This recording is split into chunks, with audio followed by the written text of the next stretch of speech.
en croisade contre les forces des ténèbres.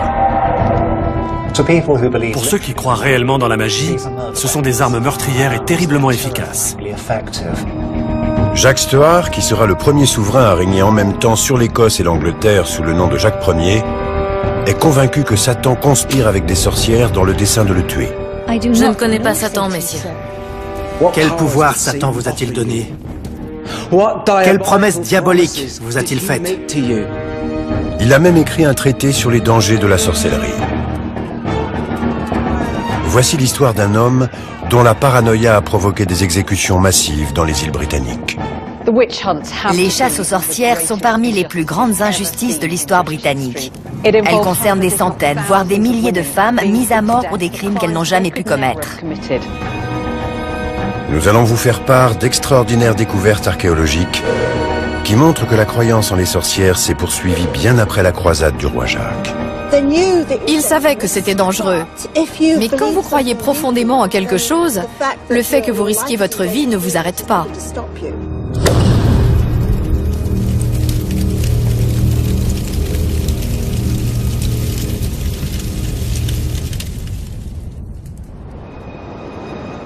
En 1590, les îles britanniques sont gouvernées par deux monarques, la reine d'Angleterre Élisabeth Ier et le roi d'Écosse Jacques VI, qui deviendra par la suite Jacques Ier d'Angleterre. En mai de cette année-là, celui-ci rentre du Danemark avec sa nouvelle épouse, Anne. Mais la lune de miel tourne bientôt au cauchemar. Tandis que la flottille traverse la mer du Nord, une énorme tempête se déchaîne. Selon un récit épique de l'événement, le navire du roi est tout particulièrement ballotté par les immenses vagues soulevées par des vents extrêmes.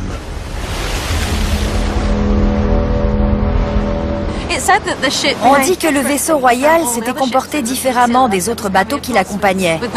Les vents le secouaient tellement que les marins n'arrivaient plus à le maîtriser comme ils savaient le faire.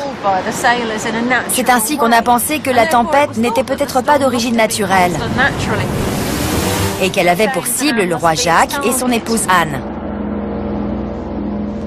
L'idée que la tempête a été provoquée délibérément pour tuer le couple royal fait naître une terrible angoisse dans l'esprit du monarque. Le jeune roi a déjà d'excellentes raisons d'être anxieux. Il a de puissants ennemis et a été abandonné tout petit par sa mère, la reine Marie-Stuart, obligée de fuir le pays. Le futur Jacques Ier a grandi dans un contexte assez terrifiant pour un jeune monarque. Il succède à sa mère, décapitée dans une prison anglaise. Quant à son père, il a été étranglé juste après l'explosion de sa demeure. Les 4 hommes qui assurent successivement la régence de l'Écosse sont tous assassinés, exécutés ou envoyés en exil. Devenu adulte, le jeune homme échappe à 2 tentatives d'enlèvement et de meurtre. Il déjoue l'une d'elles en bloquant la tête de l'assassin sous son bras et en appelant à l'aide. Il n'est pas étonnant qu'il ait eu les nerfs à vif. Le roi ne peut chasser de sa pensée le souvenir de cette tempête qui a failli le tuer. Il est bientôt convaincu qu'il s'agit d'une nouvelle tentative d'assassinat, orchestrée cette fois par des sorciers des 2 sexes. Sa crainte de la sorcellerie s'est développée au cours de son séjour à la cour du Danemark. À cette époque, le Danemark est un des centres de réflexion sur la chasse aux sorcières. Il est probable qu'il ait parlé de démonologie avec certains des esprits les plus brillants d'Europe, et qu'une fois rentré en Écosse, il ait mis en pratique ce qu'il avait appris. Il ne fait que suivre une tendance largement répandue. C'est à cette époque que les procès de sorcières se multiplient sur tout le continent. On croit que les sorcières sont les alliés du diable et de ses démons. À la fin du XVIe siècle, la peur de Satan est à son apogée, à cause de la haine entre factions rivales qui s'étend au sein de l'Église. Dans toute l'Europe, la période où les procès de sorcières sont les plus nombreux correspond au moment où les protestants et les catholiques se livrent une véritable guerre, où l'Église chrétienne est écartelée entre les différents courants qui s'opposent, convaincus que leur adversaire est inspiré par le diable. Il paraît urgent d'éradiquer le mal. Aussi, des feux de haine embrassent-ils l'Europe occidentale. En France et en Allemagne, des dizaines de milliers d'habitants sont condamnés à une mort horrible. Dans un récit, on parle de forêt de poteaux tant le nombre de condamnés au bûcher est important. Il est probable que le phénomène est devenu incontrôlable.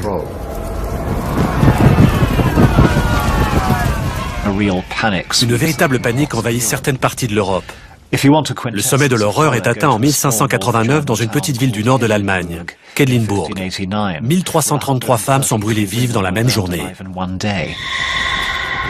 C'est une mort terriblement douloureuse, et vous avez de la chance si elle arrive vite.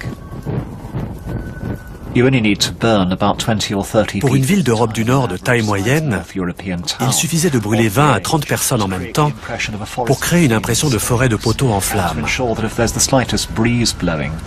Et on était sûr qu'au moindre souffle de brise, les pavés et les maisons de la place située sous le vent seraient couverts de graisse humaine. En 1590, la chasse aux sorcières et son cortège d'horreur n'a pas encore touché les îles britanniques. Mais Jacques VI d'Écosse va bientôt y remédier. Après avoir essuyé une tempête où il a cru voir son bateau couler, il est persuadé que Satan a tenté de l'anéantir. Il déchaîne alors contre la menace satanique une guerre qui livrera des centaines de ses sujets à la persécution et à la mort.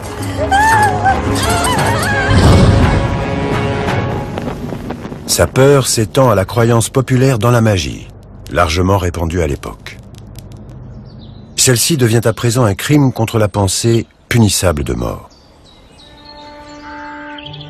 Au XVIe siècle, chaque village compte parmi sa population des magiciens qui utilisent herbes et sortilèges pour soigner les maladies, résoudre les problèmes de chacun ou même influencer la météo. Ces hommes et ces femmes sont appelés devins guérisseurs ou leveurs de sorts. Au musée de la sorcellerie de Boscastle, en Cornouailles, on peut voir un document très intéressant qui témoigne de l'importance de la magie dans la vie quotidienne. Voici un manuel de magie écrit à la main qui date de la fin du XVIe siècle. Ce carnet de notes d'une guérisseuse ou d'un leveur de sorts est une preuve fascinante du rôle que jouait la magie dans la vie quotidienne. On y trouve pêle-mêle des remèdes à base d'herbes, des charmes d'amour et des recettes pour se procurer des objets magiques. Ici, on a un sortilège pour extraire des pierres magiques d'une hirondelle. Attrapez-la dans son nid, ouvrez-la en son milieu et vous trouverez à l'intérieur de son ventre 3 pierres de différentes couleurs. La vertu de la première est que si vous la donnez à une femme en travail, elle sera délivrée rapidement. La vertu de la pierre rouge est que si vous la mettez dans votre bouche, vous obtiendrez tout ce que vous demanderez. Les rituels de guérison étaient d'une grande importance car les médecins coûtaient très cher. Ces guérisseurs traditionnels occupaient une place centrale dans la communauté. Ils vivaient au cœur de la population. La magie libérait les gens ordinaires, les rendait plus forts et leur permettait d'affronter les épreuves auxquelles ils devaient faire face. Agnes Sampson est une de ces guérisseuses. Elle pratique à Kiss, en Écosse, dans les années 1580. Elle compte parmi ses clients des notables aisés comme de pauvres gens. Elle est très respectée pour son activité de guérisseuse et de sage-femme. Mais elle va bientôt être prise au piège de l'un des plus grands procès en sorcellerie de l'histoire écossaise.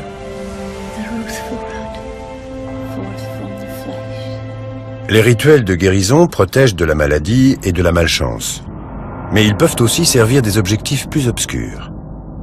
On pense qu'ils ont le pouvoir de blesser, tout comme celui de guérir. Ceci est un sortilège très impressionnant parce qu'il montre comment la magie peut transformer une protection en une malédiction. Les gens utilisaient généralement ces sorts en représailles lorsque quelqu'un leur avait fait du tort.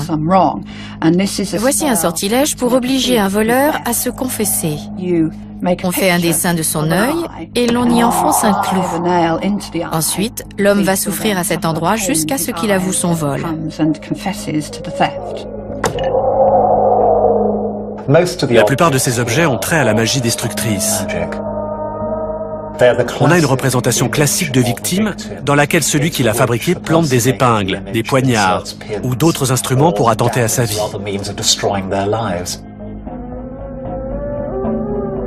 L'Église ne fait aucune distinction entre les formes bonnes ou mauvaises de magie. Pour ceux qui croient réellement en la magie, ce sont des armes meurtrières et elles sont terriblement efficaces. Pour le christianisme orthodoxe, il est impossible de penser que ceci puisse venir d'ailleurs que du diable. La vieille distinction populaire entre la bonne et la mauvaise magie, celle-ci étant une force neutre comme n'importe quelle technique, est complètement transformée dans le christianisme établi. Elle devient un élément de la guerre totale entre le bien et le mal. En 1590, Jacques VI d'Écosse se lance dans une croisade contre le mal. Il préside lui-même à l'arrestation de dizaines de gens qu'il soupçonne d'avoir soulevé la tempête qui a failli l'engloutir.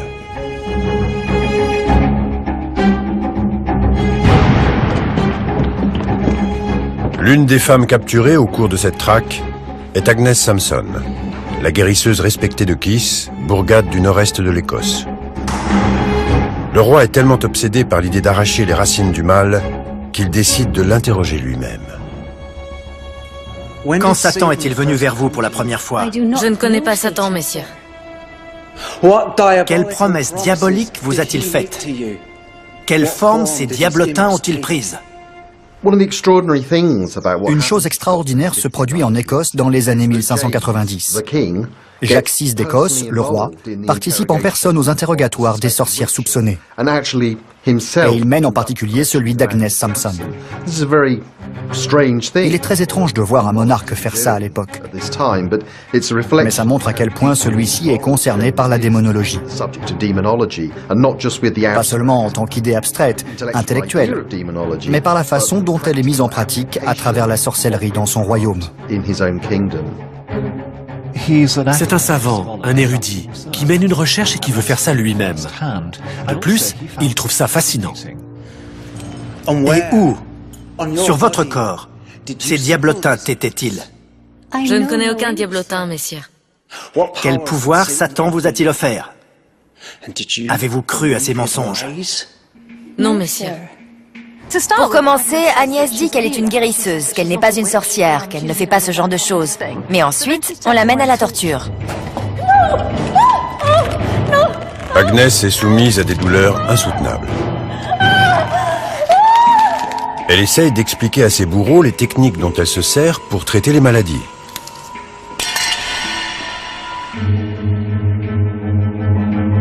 Elle va jusqu'à réciter une prière de guérison. Quelque maladie que tu sois, au nom du Christ, je t'en conjure, sors de la chair et de l'os,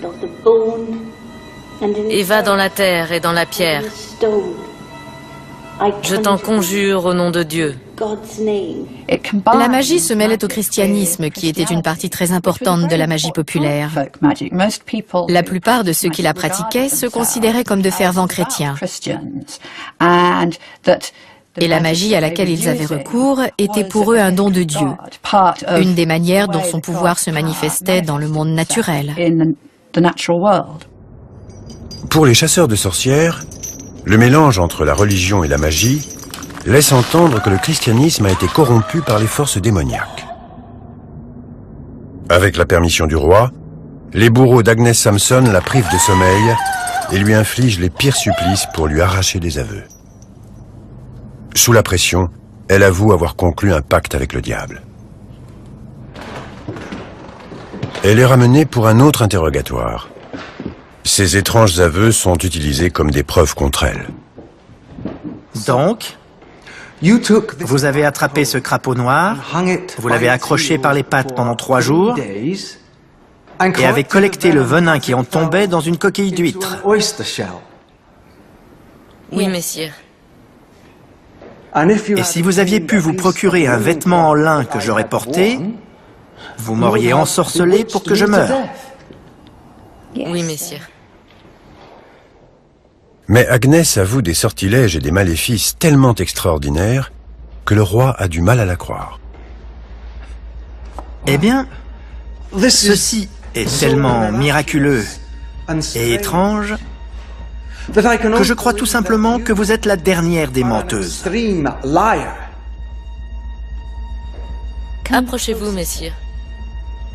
Agnès confie alors au roi un secret qui le convainc qu'elle est en effet coupable de sorcellerie.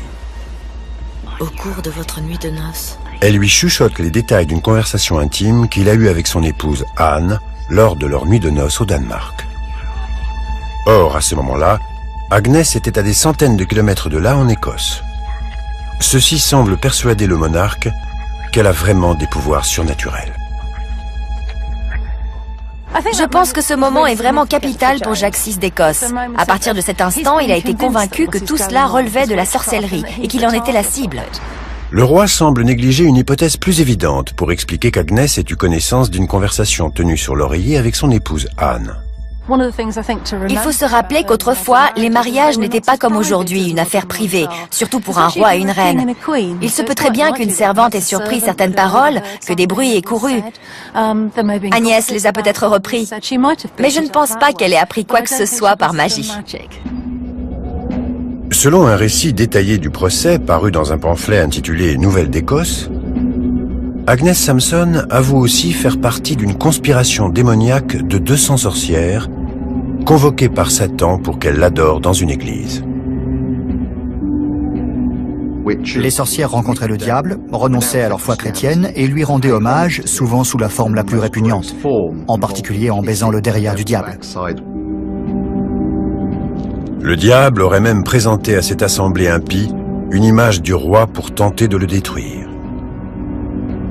Jacques VI d'Écosse est persuadé que Satan guide les sorcières dans un complot pour l'assassiner. Agnès Samson et plusieurs autres femmes sont brûlées sur le bûcher.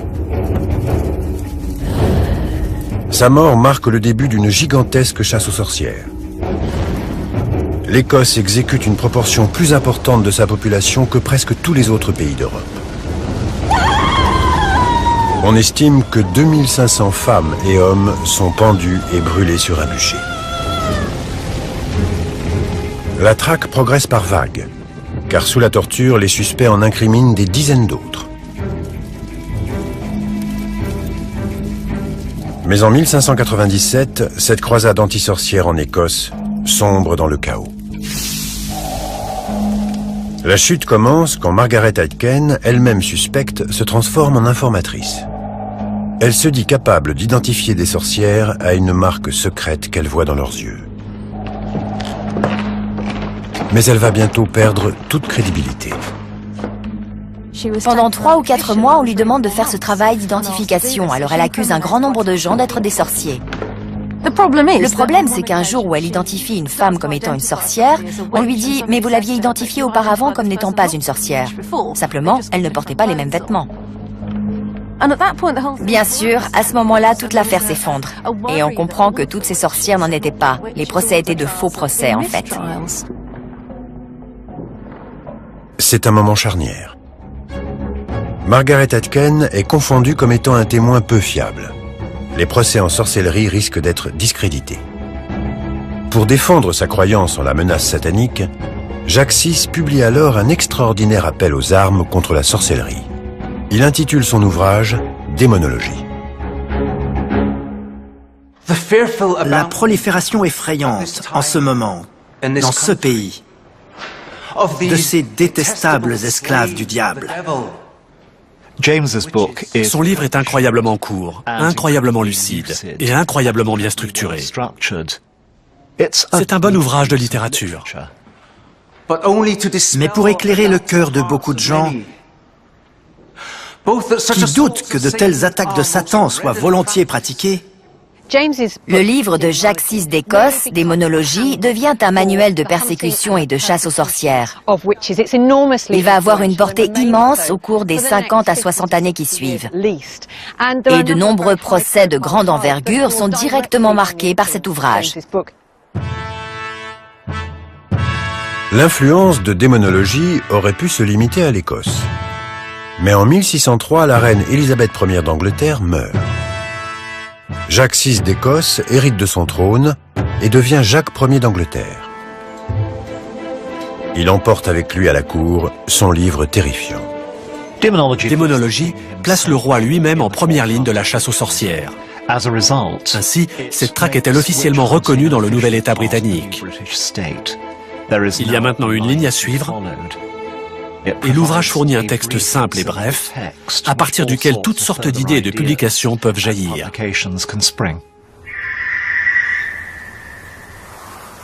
En 1604, Jacques Ier promulgue à la fois en Angleterre et en Écosse une nouvelle loi contre la sorcellerie qui renforce les châtiments prévus pour ce crime surnaturel. Il ordonne aussi que soit brûlé le livre d'un Anglais, Reginald Scott. Cet ouvrage, La découverte des sorcières, prétend que la philosophie et la science réfutent leur pouvoir. Je pense que Scott a touché un point sensible chez Jacques Ier, qu'il l'a mis en colère. Cet ouvrage était assez bon pour qu'il se sente outragé. Il est arrivé au mauvais moment, alors que le roi essayait de convaincre tout le monde de la réalité du mal qu'il décrivait. Jacques Ier hérite d'un royaume déchiré par les tensions religieuses. En 1605, des catholiques, parmi lesquels Guy Fawkes, parviennent presque à assassiner le roi. C'est la conspiration des poudres. Aux yeux d'un fervent protestant comme Jacques Ier, les images et les rites catholiques peuvent aisément passer pour de la magie ou même de la sorcellerie. Le catholicisme est encore largement pratiqué dans certains endroits comme Pendle, dans le Lancashire. Cela favorise la progression des idées funestes contenues dans Démonologie. C'est un comté où l'on trouve de nombreuses déviances politiques et religieuses. C'est vraiment comme un baril de poudre. Il suffit d'un tout petit incident pour faire exploser le tout. Et il est capital qu'il y ait également un magistrat. Dans cette affaire, il s'agit d'un certain Roger Nowell, qui s'attache à persécuter ceux qui ont un lien avec le catholicisme. Dans cette atmosphère d'agitation et de tension, catholiques et sorcières peuvent vite être associés.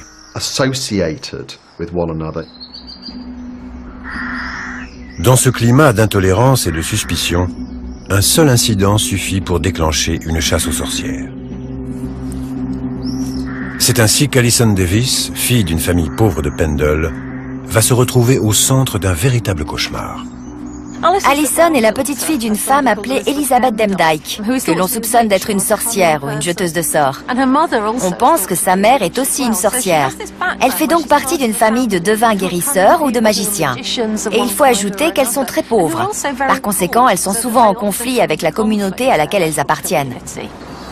Alison croise un colporteur du nom de John Law, qui se rend dans une ville voisine. Elle lui demande des épingles, utilisées aussi bien dans la magie blanche que dans la magie noire. D'après certains témoignages de l'époque, des gens prenaient une pomme ou un oignon censé représenter le cœur de la personne dont ils recherchaient l'amour et ils y plantaient des épingles. C'était une forme de magie plutôt bénigne. Comme elles étaient adolescentes, il est possible qu'Alison et ses amis se soient intéressés à ça. John Law refuse de lui vendre des épingles. Alors qu'il s'éloigne, un côté de son corps est frappé de paralysie. Il va par la suite se plaindre d'avoir été ensorcelé. Alison est amenée devant le juge de Pendle, Roger Nowell. Lorsqu'Alison Davis est interrogée, elle avoue avoir jeté un sort au colporteur. Peut-être est-elle choquée que sa magie ait eu un tel pouvoir. Peut-être se sent-elle même coupable, mais en tout cas elle avoue. Tous ces paramètres, la malchance, l'accusation de sorcellerie, les aveux et bien sûr la présence de ce juge qui est prêt à prendre ça très au sérieux, créent un climat délétère qui marque le départ d'une chasse aux sorcières. En fouillant la maison d'Alison, on découvre une effigie humaine. Sa famille déclare qu'elle est destinée à un rite de guérison. Mais l'objet est saisi en tant que preuve matérielle de sorcellerie. Il faut bien comprendre que l'ouvrage Démonologie a totalement diabolisé la magie populaire traditionnelle. Il est assez incroyable qu'un sortilège de guérison, dont elles disent se servir uniquement pour soigner les maladies, puisse être produit comme preuve à leur procès.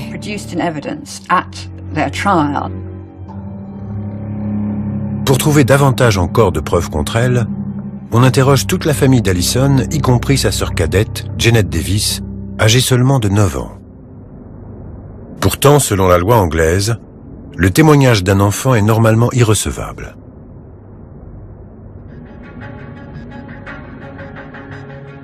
Le roi déclare publiquement que dans les procès contre les sorcières, on peut produire des témoignages de type exceptionnel en raison de la difficulté à réunir des preuves. Le témoignage d'enfant en est un exemple, et celui de cette fillette est absolument capital dans les procès de Pendle. L'ouvrage du roi, Démonologie, alimente la peur qui va consumer les sorcières de Pendle. Lorsque l'on lit les minutes des procès en sorcellerie de Pendle, point par point, on y retrouve une sorte de checklist des principaux arguments du roi d'Angleterre contre la sorcellerie. Jacques Ier expose la théorie, et l'affaire de Pendle la met en pratique. Le roi décrit les différents types de sorcières, pauvres et riches. Les procès de Pendle font de même. Il décrit le processus qui mène à devenir sorcière, ce que le tribunal reprend point par point. Pareil pour les aveux. Janet Davis témoigne contre sa mère et son frère.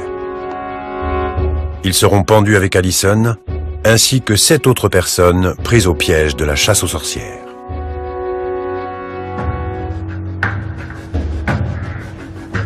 Mais malgré les efforts de Jacques Ier pour l'éradiquer, la sorcellerie semble toujours avoir le pouvoir de frapper ses proches. En 1618, Francis Manners, 6e comte de Rutland et conseiller privé du roi, accuse les sorcières d'avoir tué son jeune fils, Henry. Manners est lord-lieutenant de Lincolnshire et donne souvent des fêtes pour le roi en son château de Belvoir.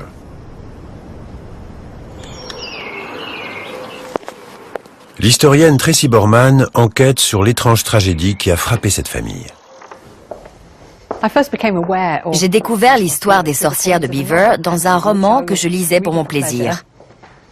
Ça m'a captivé dès la première page. Je n'arrivais pas à croire que cette histoire soit vraie. Sachant qu'elle était plus ou moins basée sur une véritable affaire, je me suis lancée dans cette quête pour en savoir plus sur ce cas de sorcellerie. Francis Manners avait parcouru l'Europe au plus fort de la chasse aux sorcières, quand la sorcellerie était considérée comme l'est de nos jours le terrorisme, un acte qui frappe les innocents avec une violence meurtrière. L'un des éléments les plus étonnants de cette affaire se trouve sur cette tombe en noir et blanc. C'est une déclaration du comte en personne. Il dit que ses 2 fils ont trouvé la mort du fait de pratiques diaboliques et de sorcellerie. Il est extrêmement rare de trouver une telle accusation sur une tombe, et qui plus est sur celle de l'une des familles les plus nobles du pays. Par cette déclaration, il voulait que tout le monde, à l'avenir, sache ce qui était arrivé à ses fils. Ils sont aussi représentés ici en un cortège très solennel. L'aîné, Henry, tient un crâne qui symbolise son destin. Mais derrière la triste histoire de cette disparition, se cache un mystère troublant. Le comte accuse la sorcellerie d'être à l'origine de la mort de ses 2 jeunes fils. Et il trouve des suspects parmi ses serviteurs. Une mère célibataire, Joan Flower, et ses 2 filles ont été employées comme simples domestiques au château de Belvoir. Margaret, la fille aînée, avait été déclarée coupable d'avoir volé des provisions au château, et elles avaient été renvoyées toutes les 3. On a supposé que c'était ce qui avait poussé la mère à vouloir se venger et à détruire la famille du château de Belvoir. Les 3 femmes sont arrêtées en 1618 et accusées d'avoir tué le jeune Henry Manners par sorcellerie. Le livret imprimé qui relate ce cas rapporte que lorsqu'elles travaillaient encore au château, Margaret et Philippa avaient dérobé un gant du garçon. Elles l'avaient donné à leur mère qui l'avait utilisé en tant que représentation du jeune homme. Elle l'aurait poignardé à plusieurs reprises, puis brûlé.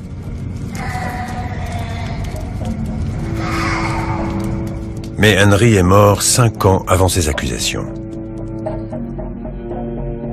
Pourquoi le comte a-t-il attendu si longtemps avant d'accuser ces femmes de sorcellerie? On peut trouver une réponse dans la relation étroite entre Francis Manners et le roi Jacques Ier, dont le livre Démonologie venait d'être à nouveau publié. C'était presque un coup de pub. À mon avis, c'est sans doute un service que le comte de Rutland rend à son roi en ramenant son livre Démonologie sur le devant de la scène.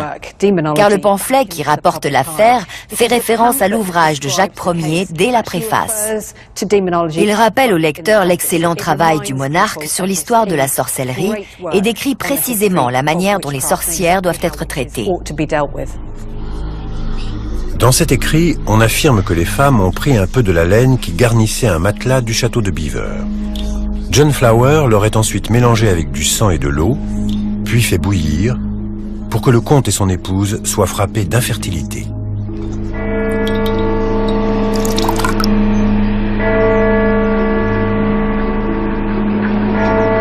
La famille Flower est emmenée au château de Lincoln pour être jugée. La prison où on les enferme est aussi inhospitalière aujourd'hui qu'elle l'était il y a 4 siècles. Quand on descend dans ce cachot, l'atmosphère change immédiatement. Il y fait très froid. Encore aujourd'hui, des siècles plus tard, on y éprouve la sensation de désolation, de désespoir que les prisonniers devaient ressentir. On voit encore l'emplacement où les chaînes étaient fixées au mur. C'est là que les prisonniers étaient attachés. C'est vraiment un endroit affreux. Le juge qui s'occupe du cas de Margaret et Philippa Flower, ainsi que de plusieurs autres personnes arrêtées dans l'affaire de Beaver, pourrait bien être celui qui a envoyé à la potence les sorcières de Pendle 6 ans plus tôt. Et les témoignages produits devant lui ressemblent fortement aux déclarations faites lors du procès de Pendle. Margaret et Philippa Flower sont exécutées et leur mère meurt en prison. Les procès de Pendle et de Beaver montrent comment démonologie est devenue un manuel pratique de chasse aux sorcières. Mais vers la fin de son règne, le roi lui-même commencera à s'interroger sur certains des témoignages et aveux bien étranges qui ont permis de condamner des sorcières. En ce début du XVIIe siècle, l'intérêt grandissant pour la science rend ces histoires de démons et de diables plus difficiles à croire. Quand Jacques Ier meurt en 1625, près de 30 ans après la publication de Démonologie, la chasse aux sorcières a nettement régressé. Le roi a fait à l'époque tout ce qu'il pouvait pour éradiquer la magie blanche ou noire.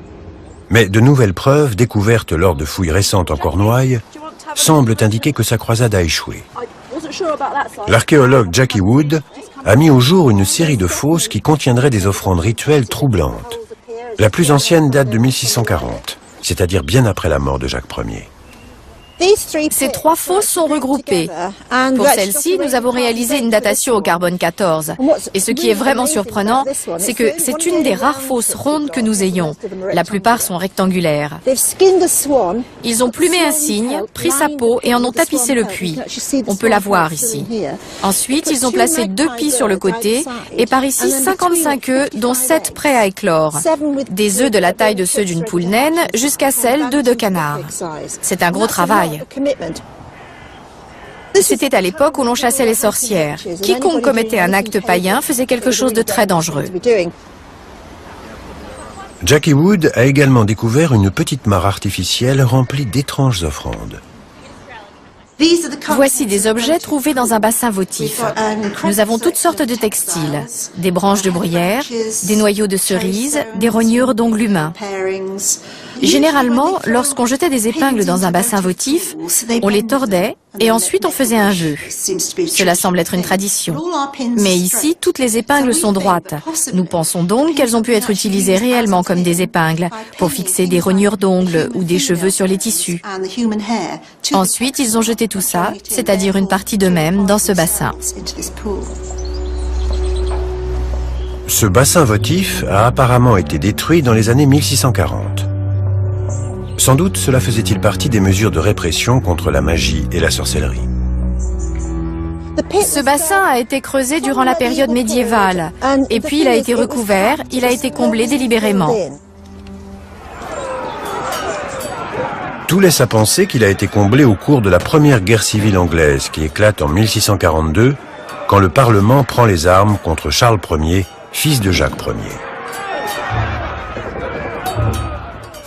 Il y avait un parlementaire, le major Silly, basé à Saint-Ives pendant la guerre civile, qui employait les hommes de la région pour remplir ses bassins rituels, ces fosses païennes. On pense que c'est à cette époque que tout cela a été comblé, car nous avons des céramiques en surface qui datent de cette période. Dans le chaos qui accompagne la guerre, la chasse aux sorcières connaît un renouveau en Angleterre et en Écosse, et fait des centaines de nouvelles victimes.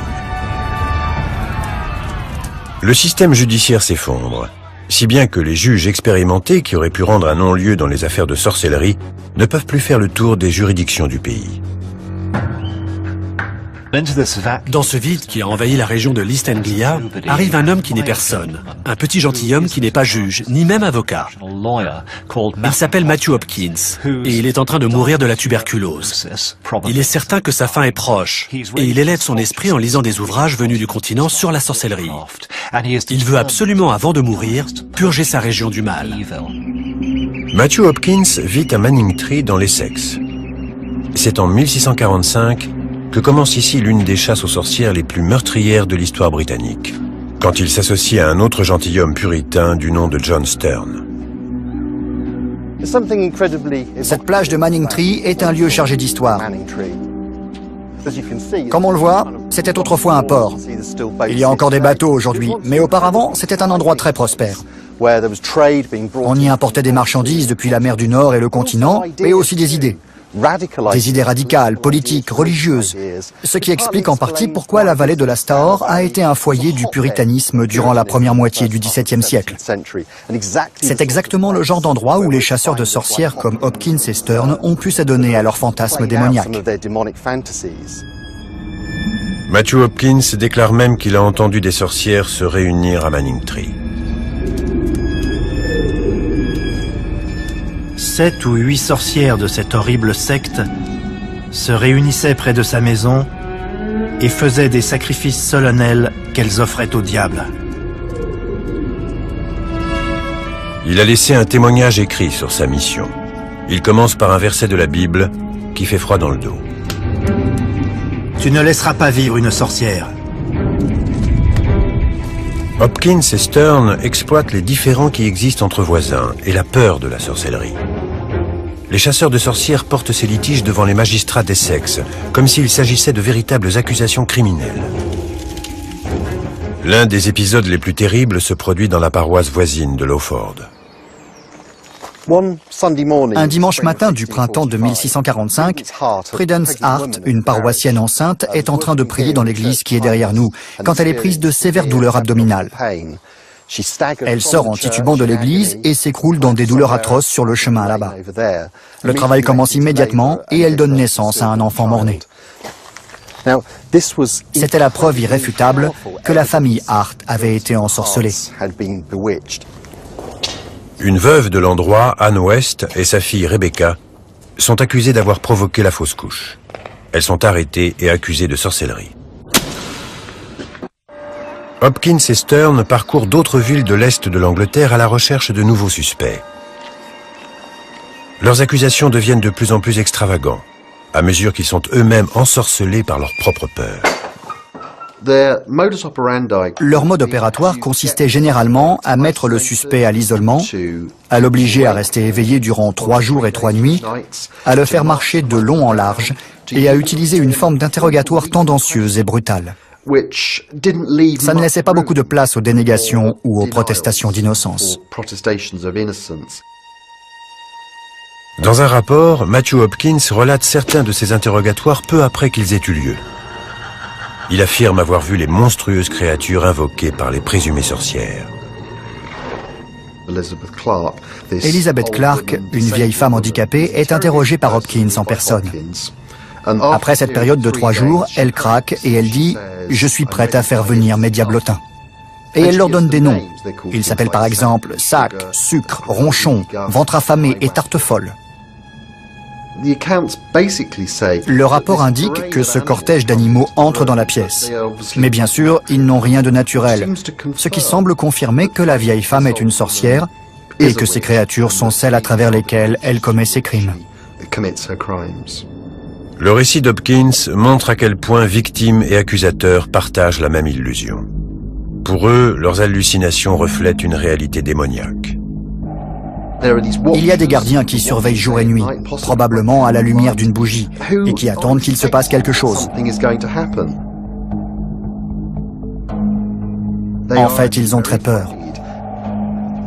Peut-être que quand une souris entre dans la pièce, ou bien un chien ou un chat, leur esprit leur joue des tours. Pour moi, il y a des raisons de penser que les descriptions de ces étranges créatures sont honnêtes et sincères, même s'il ne s'agit de rien d'autre que de l'ombre d'un chat.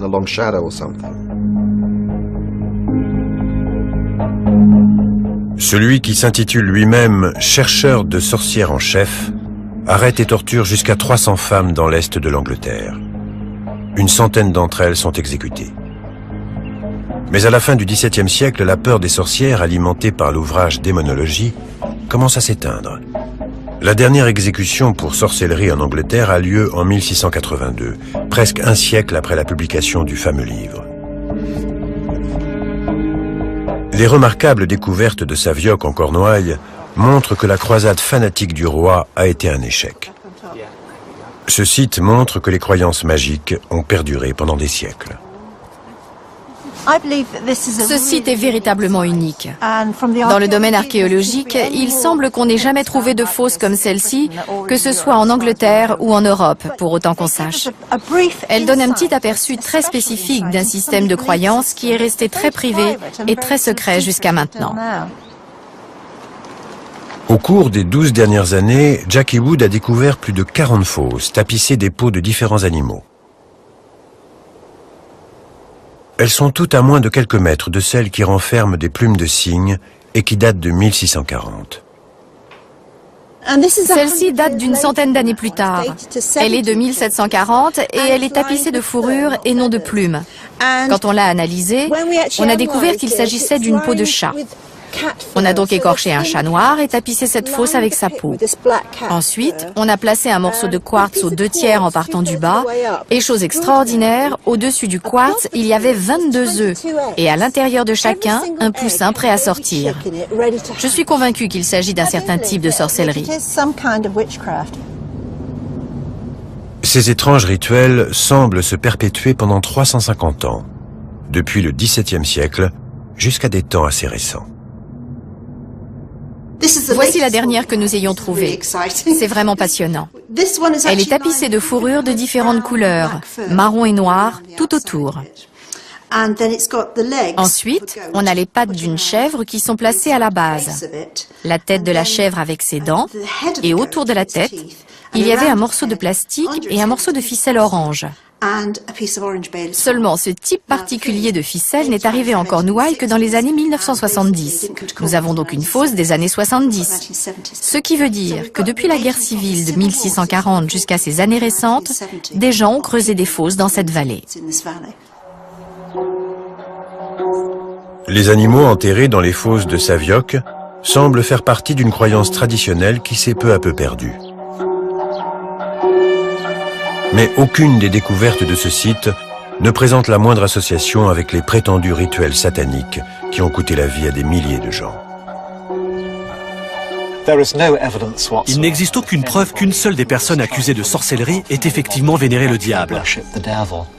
En revanche, pas mal d'indices montrent que certaines de ces personnes pratiquaient une sorte de magie liée au folklore. Certaines ont sans doute maudit leurs voisins dans un accès de mauvaise humeur ou sous prétexte de vengeance. Mais la conspiration satanique, l'anti-religion imaginée par les chasseurs de sorcières, n'était que pur fantasme. C'est le sort infligé à des femmes comme Agnès Samson, qui a donné naissance au terme de chasse aux sorcières, qui décrit de manière saisissante et choquante une injustice de la pire espèce. Cette persécution était totalement injustifiée. Ces pauvres femmes n'avaient rien fait d'autre que d'être un peu différentes de leurs voisins. Elles pouvaient être plus vieilles, souvent plus pauvres ou seules, célibataires. Et de ce fait, elles étaient perçues comme une menace, car elles n'étaient pas tout à fait conformes au schéma habituel de la société. Démonologie, l'ouvrage du roi Jacques Ier, a déclenché une guerre idéologique dans laquelle des milliers d'innocents ont péri. C'est une leçon de l'histoire à ne pas oublier.